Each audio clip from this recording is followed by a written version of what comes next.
Welcome, traveler. We got new Druid content from Mr. ZiggyD live from New Zealand. And in his gameplay, the Druid does actually look strong. Not like what we have from GGG's own presentation where it seemed kinda weak. Nah, it's slapping. I mean, the Wyvern is doing tons of damage with one swing out rend. We also finally know every single skill the Wyvern has and got a first look at some of the spirit skills. Now, first an answer to when do you actually get Wyvern? As you start the game, you begin with a talisman. That talisman will get you the bear and the wolf form. Later, with a higher level talisman, you'll get the Wyvern, and that talisman has to exceed the basic quality. Since the Wyvern skills start at rank 3, which means take down the Rested King, and then we should have the Wyvern form. Now these are also all the skills the Druid has. We begin with Volcano, Entangle, Lunar Assault, and Furious Slam. Then tier 3 is Shockwave Totem, Rolling Magma, Pounce, and Wing Blast. Pretty much all the skills we've already seen into Thunderstorm, Fury of the Mountain, Devour, and Arctic Howl. Then to the tier 7 skills, which is Ferocious Roar, Spell Totem, and Cross Slash. Nothing new, everything they actually presented to us. All Barrage Thrashing Vines is tier 9, tier 11 is Tornado and Rampage, and then tier 13. So with level 52, 56, we finally get Flame Breath, Lunar Blasting, and Walking Calamity. This means, for example, as a Wyvern, for the main part of the gameplay, you're going to decide if you then want to go for the Wing Blast with a Rend, Warrior gameplay, or rather Rolling Magma with a triple Magma shots into the Volcano, together with a Wing Blast as well, plus the potential Oil Barrage. However, they already buffed the Wing Blast that it always gives you 3 power charges instead of just 1 power charge on clapping your wings together. That's fantastic because the actual lightning empowered shenanigans you're doing are so strong on the Wyvern. I definitely can't wait to... Now the next interesting part are the spirit skills, and look at the King of the Mist's HP. This does not seem slower than anything else, right? I just played my Grenade Merc and it seems similar. I mean, look at that lightning empowered hits. You get the Wing Blast down on the boss, you get tons, you go for the triple Magma. I'm vibing, I'm feeling the Druid here. And now to the actual spirit skills. We have Savage Fury. Savage Fury says, while active, your Fury builds from attacking enemies. Using this skill releases your Fury to send you into a bestial frenzy, gaining damage and speed but constantly losing life. We're talking about 21% more damage, 32% increased attack speed, and 16% movement speed. However, you lose 3% maximum life per second. And it will last for a maximum of 20 seconds as you have 20 maximum Fury. As cool as this sounds, I would rather go for my Herald of Thunder, I guess, for faster and better clearing as the Wyvern, or the Herald of Ash as the Bear for even heavier slamming, whereas the Herald of Ice for the Wolves just seems perfect. However, we also get the Briar Patches. While active, a portion of the physical damage you deal is stored. Casting a spell uses the stored damage to create a patch of thorny ground. You get a limit to 1 patch, the radius is 3 meters, thorny ground duration is 6 seconds. The way it looks is right here. You run around, you hit the enemies, then you cast your spell, boom. Thorny ground erupts around it. Now I'm gonna be honest, does not look too hot to me. I would either take the Frenzy to increase my boss killing time, because against Rabble, it doesn't seem useful. You're gonna be probably clearing Rabble anyways. Or I just use the heralds that actually fit the form, fire, ice, lightning.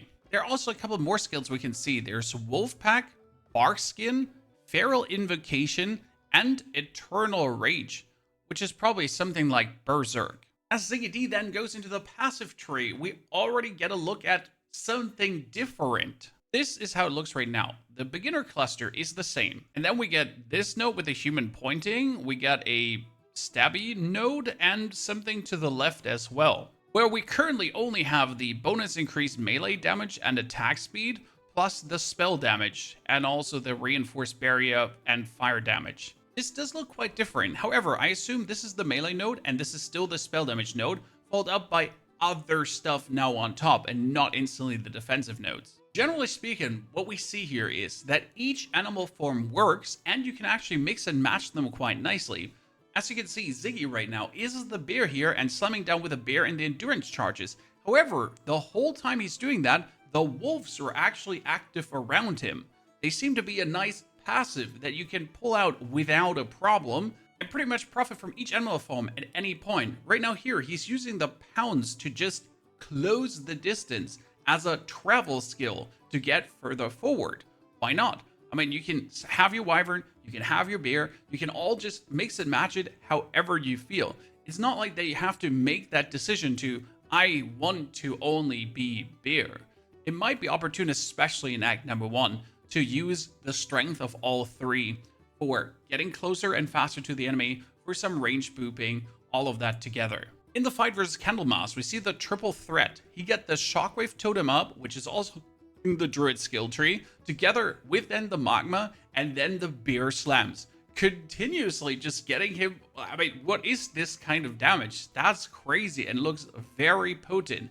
Count Geonor also being totemed, being bared, with the wolves around you, an absolute triple threat going on. That triple magma breath of the Wyvern seems to also extremely well work together with the volcano. You put it up, you spew into it, it gets hit by all three balls at the same time, and the damage just comes pooling out left, right, and center. All in all, I'm a bit disappointed that we don't have more skills. If I play the Wyvern right now, it's Rolling Magma, my standard Rend, Wing Blast, Devour, into the Oil Barrage, and then Flame Breath. That is already it with the skills.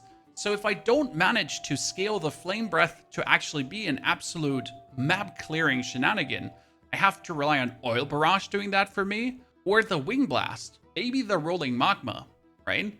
We're already doomed to kind of like see what can we do with these skills. That's where the Bear looks a bit cooler, because that Furious Slam is some massive clearing and synergizes so well with the Volcano, while you also has the Walking Calamity together with a Rampage and that stuff. I gotta say, from what I see here with the amount of skills we have, the Bear is looking the juiciest, personally. However, against the Rested King, you could see the potential of the Werewolf as well, with his slashes creating these icy projectiles that then explode. Look at him, he goes, and then he goes, and the icy thingies pop out, and then they, boom, explode for some bonus damage.